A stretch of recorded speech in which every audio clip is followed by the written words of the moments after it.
Good morning to all of you. Good morning sir. कैसे हो? कैसे हो सब? अच्छा। कल जो मैंने सिखाया था उसमें किसी को कोई डाउट्स हैं?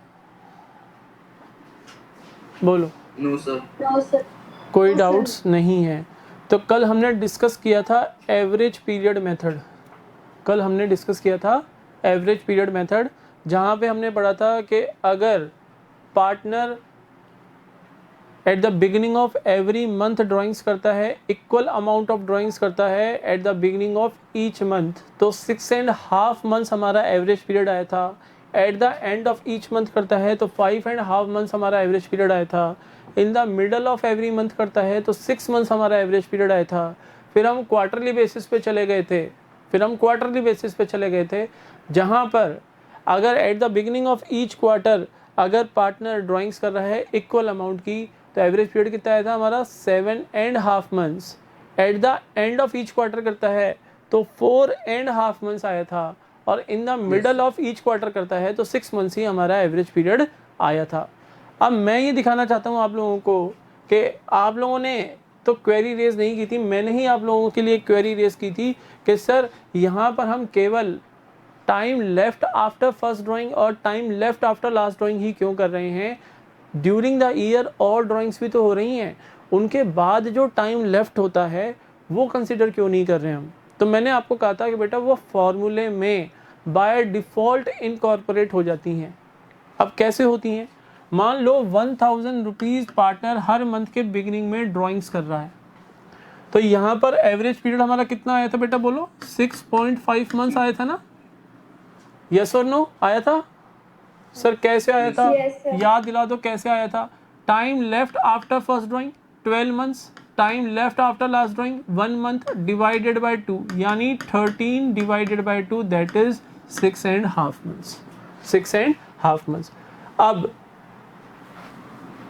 इसी चीज को हम प्रूव करेंगे अगर हम हर मंथ की ड्राइंग्स के बाद जो टाइम लेफ्ट होता है उसको कंसीडर करें तो 6.5 मंथ्स आता है या नहीं आता? अच्छा चलो, time left after first drawing 12 months, ठीक है ना? Time left after second drawing 11, third 10, fourth 9, fifth 8, like that आपका 7, 6, 5, 4, 3, 2 और 1 ये आ जाएगा। बोलो आएगा नहीं? इनको एड ऑन कर लो और डिवाइड कर दो। मुझे बताओ एक साल में कितने महीने? 12 महीने ना? एक फाइनेंशियल ईयर में कितने महीने? 12 महीने सर। 12 से डिवाइड कर दो, 12 से डिवाइड कर दो। पहले तो इसका टोटल लगाओ, टोटल कितना आएगा बताओ मुझे?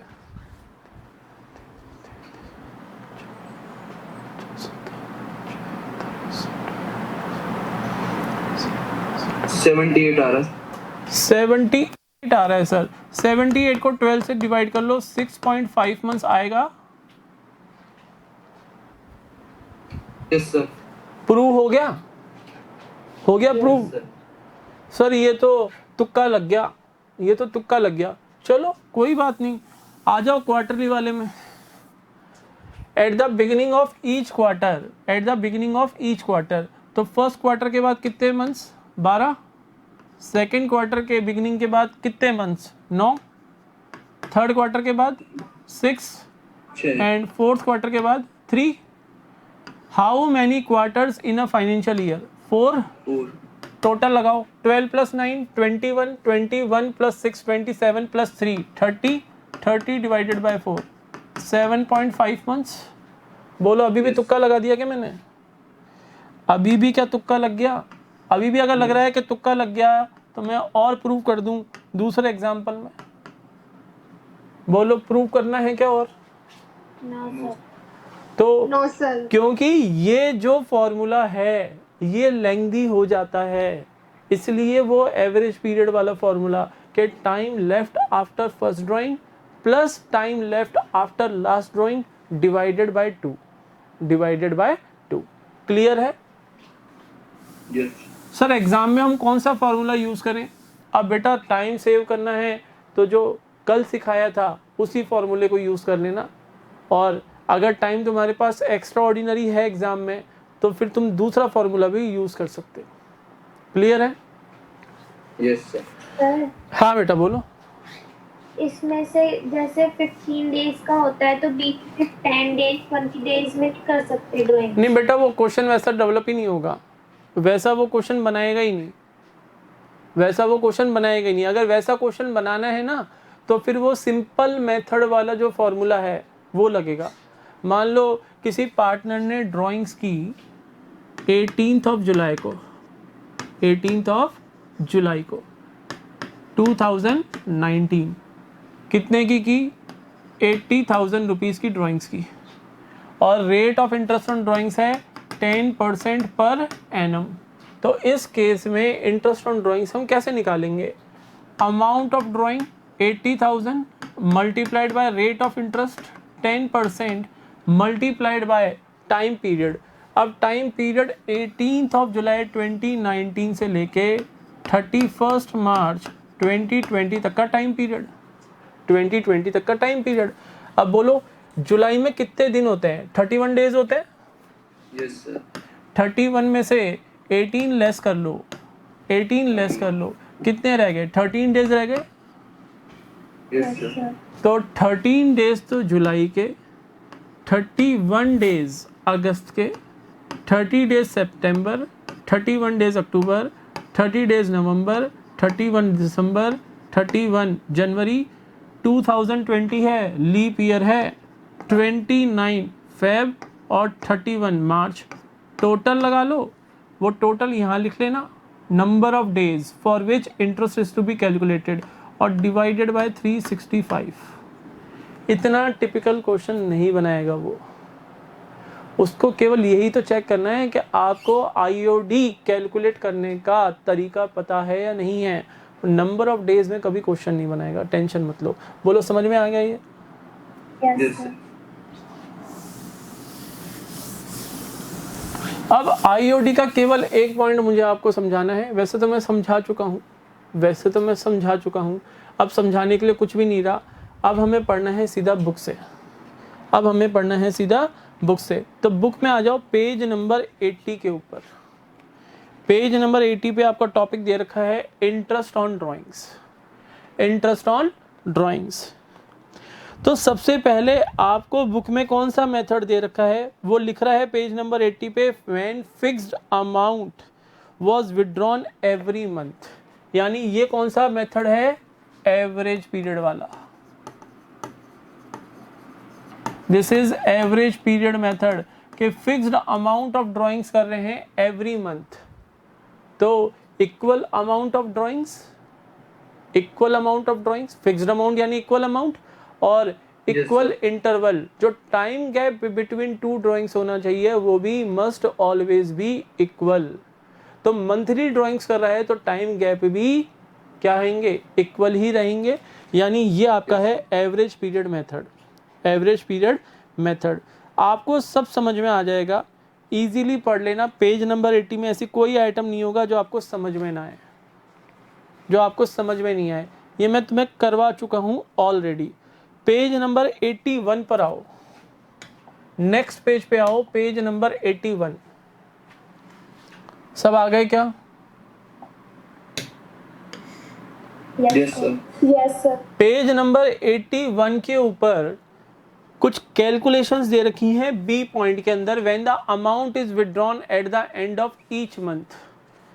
तो वो बता रहा है कि उस केस में 5.5 मंथ्स का इंटरेस्ट कैलकुलेट होगा। एवरेज पीरियड आ रहा है 5.5 मंथ्स। तो अगर हमने हर मंथ के एंड में अगर 10,000 रुपीज विड्रॉ किए हैं तो टोटल ड्राइंग्स कितनी हो जाएंगी? 1,20,000। बोलो यस और नो। तो इसने जो फॉर्मूला लिखा है इंटरेस्ट ऑन ड्राइंग्स का, वहां पे उसने लिखा है interest on drawing is equal to ₹1,20,000। Multiplication के साइन लगाना भूल गया, multiplied by 8, multiplied by 11, multiplied by 1, divided by 100, multiplied by 2, multiplied by 12। समझ में आ रही है बात? वो मल्टीप्लीकेशन के साइन लगाना भूल गया है, वो मल्टीप्लीकेशन के साइन लगा लेना। सर ये क्या है? क्या 11 divided by 2 into 1 divided by 12, ये क्या है सर? ये क्या है? अरे 2 से 11 को काटोगे तो 5.5 ही तो आएगा, तो रह क्या गया 5.5 डिवाइडेड बाई 12। बात आ गई समझ में? सर 11 थोड़ी 13 है ना। बेटा 11 है बी पॉइंट में, 13 तो ए पॉइंट में दे रखा है, 13 तो ए पॉइंट में दे रखा है जो टॉप पे दे रखा है पेज के ऊपर। 13 तो यहां पर ऊपर दे रखा है, वहां भी मल्टीप्लिकेशन के साइन लगाना भूल गया है, ये मल्टीप्लिकेशन के साइन लगा लेना, ठीक है ना? Yes, sir. Yes sir. उसके बाद सी पॉइंट में जब इक्वल अमाउंट ऑफ ड्राइंग्स कर रहा है in the middle of each month, वहां भी इंटरेस्ट ऑन ड्राइंग कैलकुलेट करते समय वो मल्टीप्लिकेशन के साइन लगाना भूल गया है, तो वहां भी मल्टीप्लिकेशन के साइन लगा लेना, ठीक है ना? जहां पर आंसर आ रहा है 4800। क्लियर है सबको? Yes, sir. Yes sir. Sir हमें पहले ये बताओ कि ये क्या है। फर्स्ट में था 13 divided by 2 multiplied by 1 divided by 12, ये क्या है बेटा? 6.5 मंथ्स ऐसे आ रहे हैं ना उनका, तो इसको मैथमेटिक्स में आप सॉल्व करते हो तो क्या आता है 2 6 12 प्लस 1 13, तो ये 13 डिवाइडेड बाय 2 ऐसे लिख रहा है वो, समझ में आ गया? Yes sir. 5.5 मंथ्स ऐसे लिखा है, 2 5 10 plus 1 11 divided by 2 into 1 divided by 12, तो ये हो जाएगा 5.5 मंथ्स आउट ऑफ 12 मंथ्स। समझ में आ गई बात? Yes, sir. Yes sir. Yes sir. 4800 वाला पार्ट यहाँ पर करने के बाद ये जो पैराग्राफ है, ये जो पैराग्राफ है when fixed amount is withdrawn quarterly, तो यहाँ पर ये जो लाइन है ना लास्ट में लिखी ही है, for a period of 7.5 months that is 12 + 3 divided by 2 and if withdrawn at the end, ये एंड है, ए एंड डी नहीं है, ई एंड डी है, ये at the end of each quarter it will be calculated for a period of 4.5 months that is 9 + 0 divided by 2। बोलो समझ में आ रही हैं ये चीजें? Yes, sir. Yes sir. अब एक एग्जाम्पल उसने दे रखा है, एक एग्जाम्पल बुक में गिवन है, चलो एग्जाम्पल हम सॉल्व करते हैं। अब आपकी चेकिंग होगी कि जो टॉपिक मैंने आपको सिखाया था वो आपको समझ में आया या नहीं आया। Let's check. On page number 81 there is an example. Suppose at the bottom of the page, suppose Satish and Tilak are partners in a firm sharing profits and losses equally. Equal partners हैं सतीश और तिलक। During financial year 16-17, Satish withdrew rupees 30,000 quarterly. If interest is to be charged on drawings at the rate of 8% per annum, the calculation of average period and interest on drawings will be as follows. Next page पे देखो बेटा, एक बार next page के ऊपर देखो, दिखा रहा है वो statement showing calculation of interest on drawings on page number 82 case A में कह रहा है कि अगर वो एवरी क्वार्टर के बिगिनिंग में अगर वो ड्राइंग्स करे तो पहली ड्राइंग कब करेगा? 1 अप्रैल 16 को करेगा, यस और no? Yes, sir. Second drawing कब करेगा? जुलाई 1 को करेगा। थर्ड ड्राइंग कब करेगा? अक्टूबर 1 को करेगा। October 1st. And fourth drawing कब करेगा? नेक्स्ट ईयर जनवरी 1 को करेगा। जनवरी। अब इसने क्या किया, पहले आपको कैलकुलेट करके दिखाया सिंपल मेथड से, ये जो बॉक्स में कैलकुलेशन है सिंपल मेथड से 30,000 का 8% फॉर फुल ईयर है तो इंटू 1 कर दिया, यानी 12 डिवाइडेड बाय 12 1 हो जाता है ना। Simple sir. मेथड में क्या होता है, amount of drawings multiplied by rate of interest on drawing multiplied by time factor. अगर पर एनम लिखा है तो रेट पर एनम लिखा हुआ था, प्रीवियस पेज के ऊपर जाओ, पर एनम लिखा हुआ था, 8% पर एनम लिखा है तो टाइम फैक्टर कंसिडर होगा, तो इंटू 1 कर दिया उसने।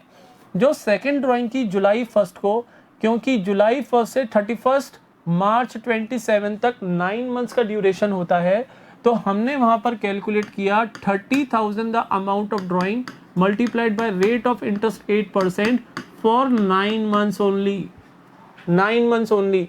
तो वहां पर सिंपल मेथड लगा के उसने 1800 इसका अमाउंट कैलकुलेट कर लिया। फर्स्ट क्या किया था, 30,000 मल्टीप्लाइड बाय 8% फॉर 1 ईयर, तो 12 डिवाइडेड बाय 12, ये 1 हो गया, 00 से आपका 00 गया, 8 3 ज़ा 24, 00 ये आ गया 2400 फर्स्ट ड्राइंग्स का आ गया इंटरेस्ट। यानी ये पहले कैसे कर रहा है, सिंपल मेथड से। फिर ये आपको चेक कराएगा कि क्योंकि ये at the beginning of every quarter था तो एवरेज पीरियड मेथड भी फॉलो हो जाता और उससे भी इंटरेस्ट ऑन ड्राइंग्स का अमाउंट सेम आएगा। अगर डिफरेंट आ जाए तो फिर एवरेज पीरियड मेथड ही गलत हो गया। थर्ड ड्राइंग की 30,000 रुपीज़ की ऑन 1 अक्टूबर, तो 8% फॉर 6 मंथ्स, 8% फॉर 6 मंथ्स, तो कितना आएगा, 1200 आएगा। 8% 12 मंथ्स का 24 आया था, तो 6 मंथ्स का कितना आएगा, हाफ आएगा। 30,000 इंटू 8% फॉर 3 मंथ्स कितना आएगा, 600 रुपये आएगा। टोटल लगा लो 2400 और 600, 3000 तो ये हो गए और 3000 ये हो गए, 6000 रुपये आपका टोटल इंटरेस्ट ऑन ड्राइंग्स आ गया। अब यहाँ पर हमें सिंपल मेथड लगा के इतनी कैलकुलेशन करनी पड़ी, इससे बेटर हम कौन सा मेथड लगा लें, एवरेज पीरियड मेथड लगा दें, क्योंकि दोनों कंडीशन फुलफिल हो रही है। इक्वल अमाउंट ऑफ ड्राइंग्स और time gap between two drawings is also equal, 3 months का टाइम गैप है, तो टोटल ड्राइंग्स कितनी हो गई, 1,20,000, रेट ऑफ इंटरेस्ट 8% और टाइम पीरियड कितना हो जाएगा, 7.5 मंथ्स। यस और नो? Yes. Yes, sir. 4 2 ज़ा 8, 4 3 ज़ा 12, 3 से कट करोगे तो 3 4 ज़ा 12, 00 से 00 गया, यानी ये रह गया 400 रुपये, 400 दूनी 800 और 800 इंटू 7.5, 800 इंटू 7, 5600 वो हो गए और 800 का हाफ कर दो 400, आगे आंसर 6,000 रुपीज़। ये देखो टैली कर रहा है। क्लियर है, समझ में आ गया सबको? Yes, sir. तो बेटा बस Yes, sir. यही चीज़ें हैं, आप लोग सब सीख चुके हो। बी पॉइंट में वो कह रहा है if the amount is withdrawn at the end of each quarter, at the end of each quarter, तो सबसे पहले वो क्या कर रहा है, सिंपल मेथड से कैलकुलेट कर रहा है सेपरेटली, सिंपल मेथड से सेपरेटली कैलकुलेट कर रहा है। इसमें एक चीज़ का ध्यान रखना, जो दिसंबर 31 16 को जो इसने सिंपल मेथड लगाया है 30,000 का 8% फॉर 3 मंथ्स, आंसर लिखा है 6,000, 6,000 नहीं होगा, 600 होगा, 600 होगा। क्लियर है? Yes, sir. Yes. वो 6,000 नहीं हो सकता, दैट इज इम्पॉसिबल, 6,000 हो ही नहीं सकता, वो 600 है। ठीक है ना? नेक्स्ट पेज पे फिर उसने ऑल्टरनेटिव मेथड लगा दिया कि भाई इस बी केस में भी, क्योंकि at the end of each quarter 30,000 की ड्राइंग्स कर रहा है, तो इक्वल अमाउंट ऑफ ड्राइंग्स हो गई और जो time interval between two drawings हैं वो भी इक्वल है, जो time gap between two drawings है वो भी इक्वल है। दैट इज वाई हम एवरेज पीरियड मेथड अप्लाई कर सकते हैं। तो यहाँ पर क्या हो जाएगा, यहाँ पर हो जाएगा 1,20,000 मल्टीप्लाइड बाय 8%, और क्योंकि at the end of each quarter है तो 4.5 मंथ्स का इंटरेस्ट कैलकुलेट करोगे। बोलो यस और नो? Yes, sir. 00 से 00 गया, 4 2 ज़ा 8, 4 3 ज़ा 12, 3 से ये काटो, 3 चौक 12, 400 रुपये ये आ गए, 400 दूनी 800 और 800 इंटू 4.5, तो 32 और 400, 3600 आ गया। 3600 ही आपका सिंपल मेथड से आ रहा था। तो बताओ एग्जाम में अगर ये क्वेश्चन आ गया तो कौन से मेथड को अप्लाई करोगे, सिंपल मेथड या average period method? Average period. Very good, very good. Simple method से करोगे तो मैं नंबर तो दे दूंगा, लेकिन ये मान लेना सिंपल मेथड से किया जो, तो नेक्स्ट क्वेश्चन जो है ना, नेक्स्ट क्वेश्चन मान लो 2 मार्क्स का नेक्स्ट क्वेश्चन है या 1 मार्क के 2 क्वेश्चन है नेक्स्ट, वो आते हुए भी छूट जाएंगे, क्योंकि सिंपल मेथड में देख लो कितनी कैलकुलेशन करनी पड़ेगी। और अगर कैलकुलेशन में मिस्टेक होगी, जैसे बुक में ही कर रखी है उसने 600 को 6000 बना रखा है, तो फिर आता हुआ क्वेश्चन भी खराब हो जाएगा।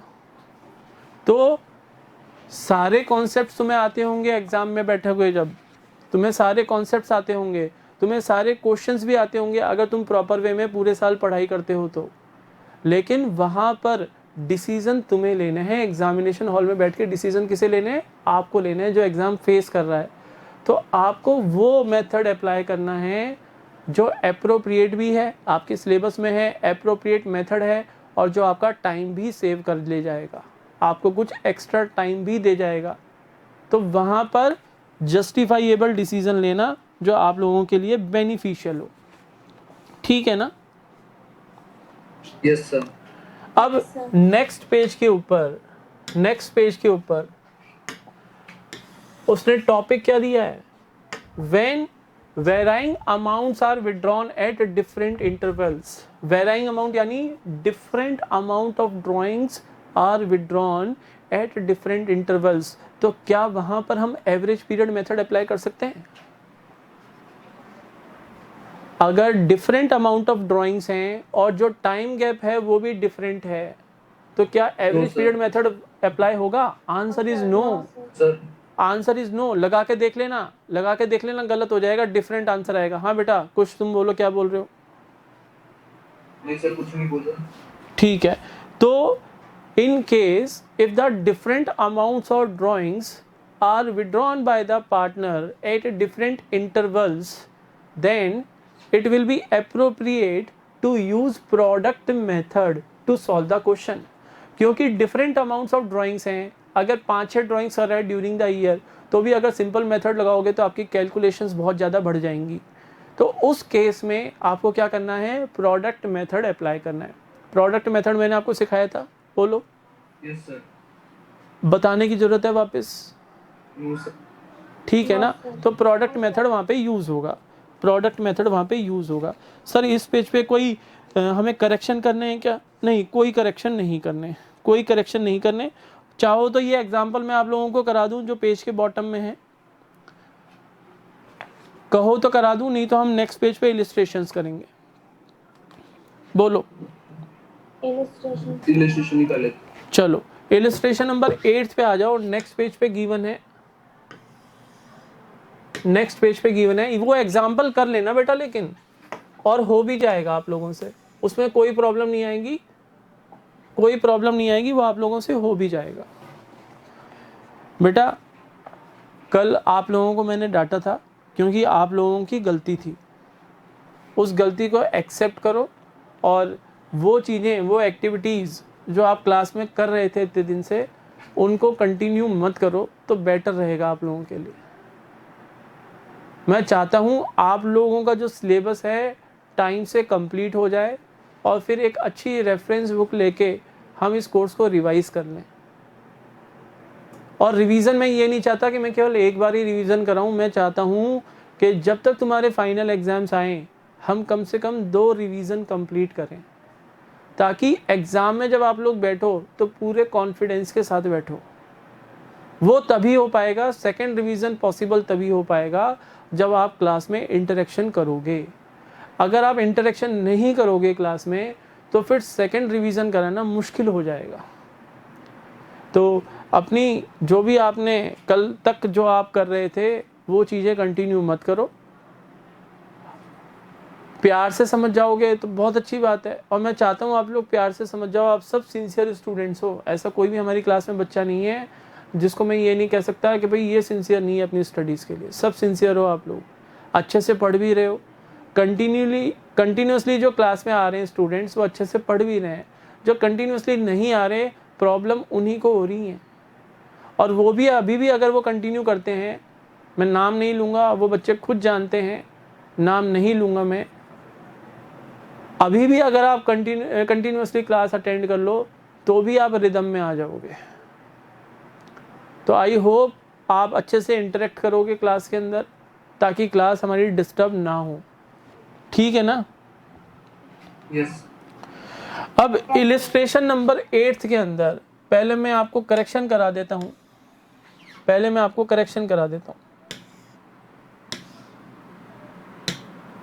ये पीडीएफ दिख रही है क्या आपको क्लियर?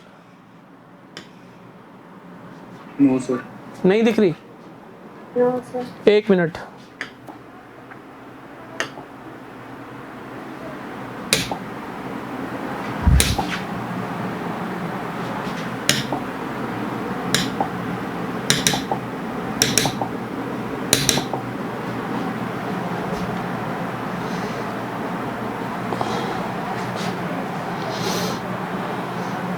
अब दिख रही है?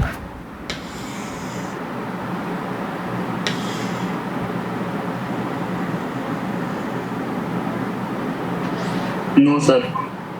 अभी भी नहीं दिख रही? क्या बात कर रहे हो यार, ये नहीं दिख रहा? ब्लर आ रही है। ओके करता हूँ मैं, ठहरो। तो 36 86 84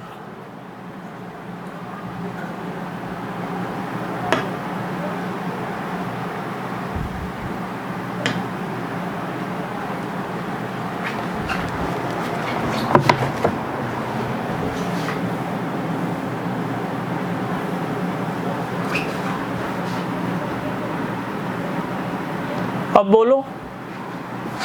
सर थोड़ा थोड़ा देख रहे। 1 मिनट होल्ड करो।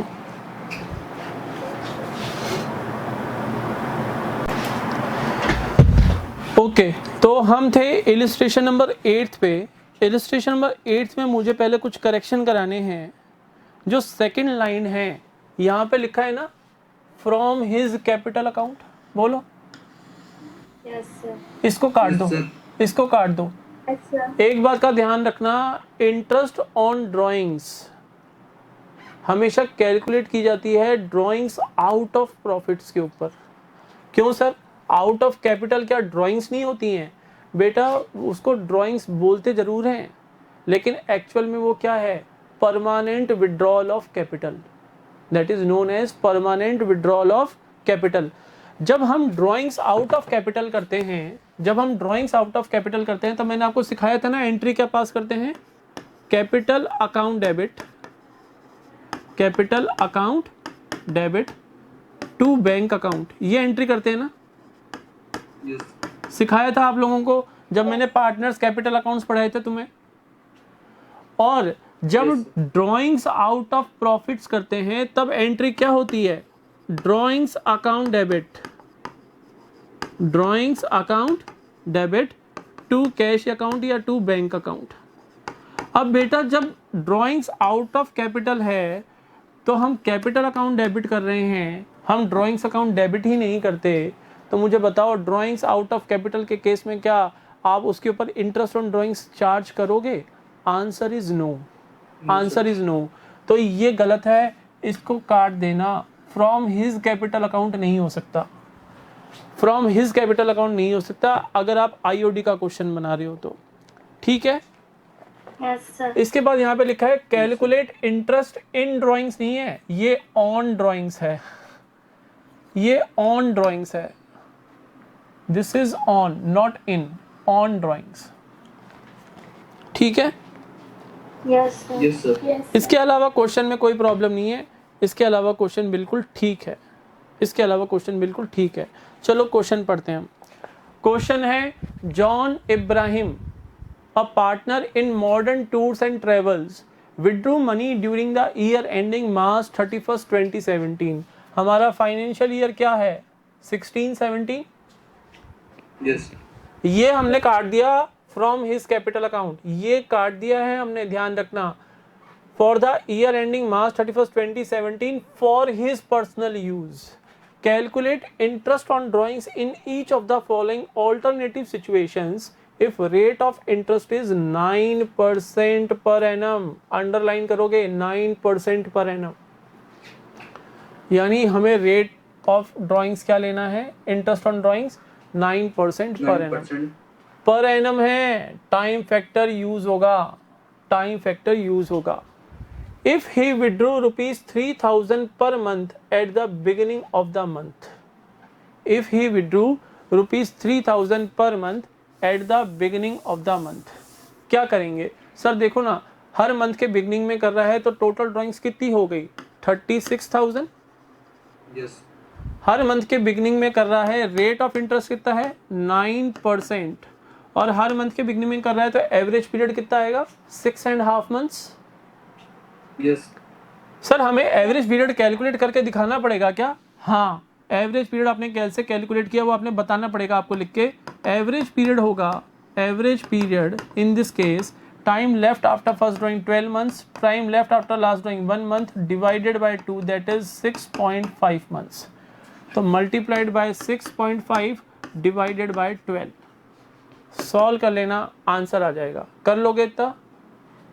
Yes yes sir. उसके बाद बी पॉइंट में if an amount of ₹3000 per month was withdrawn by him at the end of each month, at the end of each month, तो हर मंथ के एंड में है तो other things will remain the same.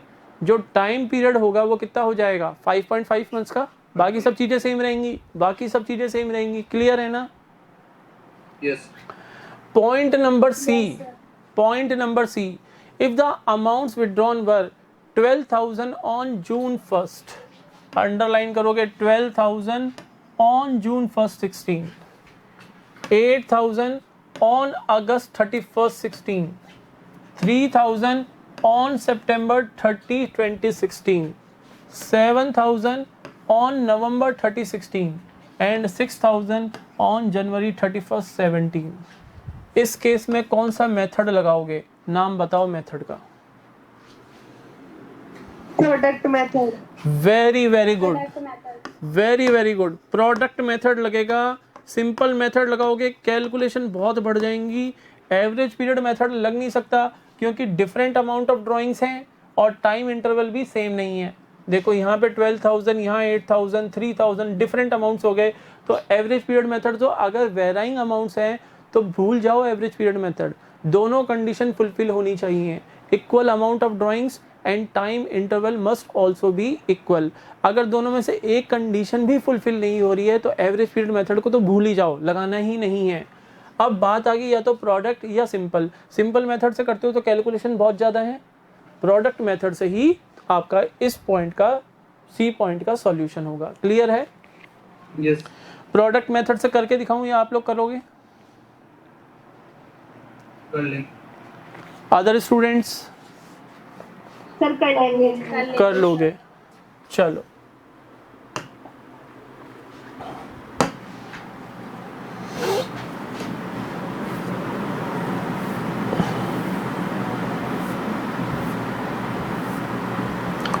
Next page के ऊपर, next page के ऊपर clear दिख रहा है ना बेटा? Yes sir. Yes yes sir.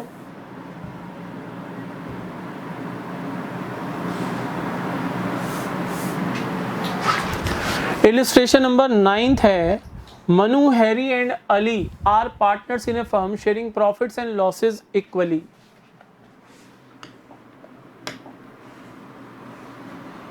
Manu, Hari and Ali are partners in a firm sharing profits and losses equally। यहीं लिख देना चाहिए 1:1:1, क्योंकि आपको वर्डिंग्स में दे रखा है PSR, तो आपको इसको न्यूमेरिकली अपने क्वेश्चन के साथ लिख लेना चाहिए ताकि आप सेफ हो जाओ। Harry and Ali withdrew the following amounts from the firm for their personal use during the year 1920। 1920 हमारा फाइनेंशियल ईयर है। टेबल में हैरी का कॉलम बनाया हुआ है और अली का कॉलम बनाया हुआ है। अप्रैल 1 19 को दोनों ने विड्रॉ किए 5,000 एंड 7,000। जुलाई 1 को दोनों ने विड्रॉ किए 8,000 एंड 4,000। दिसंबर 1 को विड्रॉ किए 5,000 एंड 5,000 बोथ। एंड मार्च 1 2020 को दोनों ने विड्रॉ किए 4,000 एंड 9,000। मुझे बताओ वेराइंग अमाउंट्स है ना? बोलो। Yes sir. Yes sir. और time gap? Sir time gap देखने की जरूरत ही नहीं है, जब अमाउंट सी वेराइंग है तो एवरेज पीरियड मेथड तो लगेगा ही नहीं। यस और no? Yes, sir. Yes, sir. Yes, sir. अब क्वेश्चन में वो कह रहा है calculate interest on drawings if the rate of interest to be charged is 10%, is 10%। बोलो क्या पर एनम लिखा है? No, sir. No, sir. No sir, 10% लिखा है बस, पर एनम तो लिखा ही नहीं है, पर एनम तो लिखा ही नहीं है। तो पर एनम लिखो, नहीं लिखा तो लिखो, पर एनम लिखो, ठीक है ना? पर एनम लिख लेना। उसके बाद वो लिख रहा है and the books are closed on दिसंबर 31 लिख रहा है। दिसंबर 31 नहीं है, ये मार्च 31 है, ये मार्च 31 है, दिसंबर नहीं है, ये मार्च 31 है ये। क्लियर? Yes, sir. अब नीचे जब वो सॉल्यू, हाँ बेटा बोलो। सर अगर पर एनम नहीं लिखे तो इस क्वेश्चन को सॉल्व नहीं कर सकते क्या सर? बेटा मुझे बताओ प्रोडक्ट मेथड में आप इंटरेस्ट कितने मंथ्स का लगाते हो? 1 मंथ का लगाते हो ना? Yes. तो फिर वो 1 मंथ कैसे कंसिडर करता अगर पर एनम नहीं लिखेगा तो? 1 मंथ कैसे लिखूंगा? नहीं लिख सकता ना। और फिर प्रोडक्ट मेथड में हम क्या करते हैं? मल्टीप्लिकेशन भी तो करते हैं टाइम पीरियड लेफ्ट से। जो टाइम पीरियड लेफ्ट होता है from the date of drawing उससे ही तो मल्टीप्लाई करते हैं। दैट इज़ वाई यहाँ पर एनम लिखना जरूरी था। रेट ऑफ इंटरेस्ट मैंने पहले भी बताया था, जब प्रोडक्ट मेथड पढ़ाया था मैंने, तो मैंने कहा था कि ये इम्पॉसिबल है कि rate of interest on drawing के साथ पर एनम फिर ना लिखे। इम्पॉसिबल है। अगर नहीं लिख रहा तो मतलब कि वहाँ पे करेक्शन की रिक्वायरमेंट है, वो पर एनम लिखना पड़ेगा हमें। क्लियर है? तो सिंपल मेथड तो नहीं कर सकते? सिंपल मेथड में अगर पर एनम लिखा है तो टाइम कंसिडर होगा, पर एनम नहीं लिखा तो फिर टाइम फैक्टर कंसिडर नहीं होगा। वो मैंने बताए थे। सिंपल मेथड में क्या होता है, अगर डेट ऑफ ड्राइंग गिवन है और रेट ऑफ इंटरेस्ट के साथ पर एनम लिखा है तो डेट ऑफ ड्राइंग से ईयर एंड तक का टाइम कंसिडर होगा, उतने टाइम पीरियड का इंटरेस्ट कैलकुलेट करेंगे। ठीक है? Yes sir. Yes, sir. अगर डेट ऑफ ड्राइंग गिवन है लेकिन rate of interest on drawing के साथ पर एनम नहीं लिखा, पर एनम नहीं लिखा तो फिर अब टाइम कंसिडर नहीं होगा, टाइम कंसिडर नहीं होगा। यानी मान लो पार्टनर ने ड्राइंग की है, अब क्या है तुम लोग भूल गए हो, याद दिलाना पड़ेगा। मान लो पार्टनर ने ड्राइंग की 1,20,000 रुपीज़ की, कब की? ये मान लो उसने की 15 अप्रैल 2019 को, और rate of interest on drawing बोल रहा है केवल वो 10%, पर एनम लिख ही नहीं रहा, पर एनम लिख ही नहीं रहा। उस केस में क्या करूंगा मैं? 1,20,000 का 10%, दैट्स ऑल। 1,20,000 का 10%, दैट्स ऑल। क्योंकि पर एनम नहीं लिखा तो टाइम फैक्टर यूज ही नहीं होगा। डेट का मैं क्या करूं? डेट का मैं क्या करूं? डेट ऑफ ड्राइंग का मैं क्या करूं? जब पर एनम आप लिख नहीं रहे हो तो टाइम फैक्टर हम कंसिडर ही नहीं करेंगे। बात आ गई समझ में? Yes, sir. यस सर अगर ये बता रखा है कि ड्राइंग्स है 1,20,000, डेट नहीं गिवन है, डेट गिवन ही नहीं है, और रेट ऑफ इंटरेस्ट भी दे रखा है 10%, तो फिर सिंपल 1,20,000 का 10%, टाइम फैक्टर तो यूज ही नहीं करना। लेकिन अगर सर अगर पर एनम लिख दिया तो 6 मंथ्स का इंटरेस्ट निकलेगा, डेट ऑफ ड्राइंग तो गिवन नहीं है। बताया तो था कि Yes, sir. अगर rate of interest per annum दे रखा है लेकिन डेट ऑफ विड्रॉल नहीं दे रखा तो हम ये मानते हैं कि इवनली बेसिस पर हर मंथ पार्टनर ने ड्राइंग्स की हैं और टोटल अमाउंट ऑफ ड्राइंग्स है 1,20,000। In such a case interest on drawings will be charge for an average period of 6 months. पढ़ाया था ना? Yes sir. Yes, sir. अच्छा, अब इस क्वेश्चन में क्या करेक्शन कराने थे? क्या करेक्शन कराने थे? 2 करेक्शन तो करा दिए मैंने। एक तो यहाँ पर आएगा 10% पर एनम, और एक ये दिसंबर नहीं है, ये है मार्च। और क्या करेक्शन है सर? बेटा यहाँ पर मन्नू लिख दिया, ये हैरी है, ये हैरी है, ये मन्नू लिख दिया। बोलो क्वेश्चन कर लोगे या मैं कराऊं? प्रोडक्ट मेथड का क्वेश्चन है, कर लेंगे sir. कर लोगे? Yes, sir. Yes, sir. अब आपके हैं इलिस्ट्रेशन नंबर 8 करा दिया मैंने, इलिस्ट्रेशन नंबर 9 करा दिया मैंने आपको, इलिस्ट्रेशन 8 करा दिया और इलिस्ट्रेशन 9 करा दिया। इसके बाद यहाँ पर दे रखे हैं आपको do it your self, do it your self. तो इसके भी डू इट योर सेल्फ के भी आपको क्वेश्चन नंबर फर्स्ट और question number second and third ये भी आपको करने हैं, ये भी आपको करने हैं। Question number first second and third ये भी आपका होमवर्क है। सर इन क्वेश्चंस में कोई मिस्टेक्स हैं क्या? कोई मिस्टेक नहीं है, एक्यूरेट क्वेश्चंस हैं, कोई मिस्टेक नहीं है। कहो तो आंसर मैं बता सकता हूँ, मैच कर लेना, आपका आंसर मैच होता है या नहीं होता। BST का लिंक तो नहीं आया ना? No sir. No sir. तो आंसर लिख लो, do it yourself questions के आंसर्स लिख लो। क्वेश्चन नंबर फर्स्ट का आंसर है 845 rupees, 845 rupees. Question number second का आंसर है रुपीज 325, रुपीज 325। और क्वेश्चन नंबर थर्ड का आंसर है, यहाँ पर दो पार्टनर हैं, एक तो मिस्टर वर्मा है, एक है मिस्टर कॉल। तो वर्मा जी का IOD आएगा 780 और मिस्टर कॉल का IOD आएगा 450।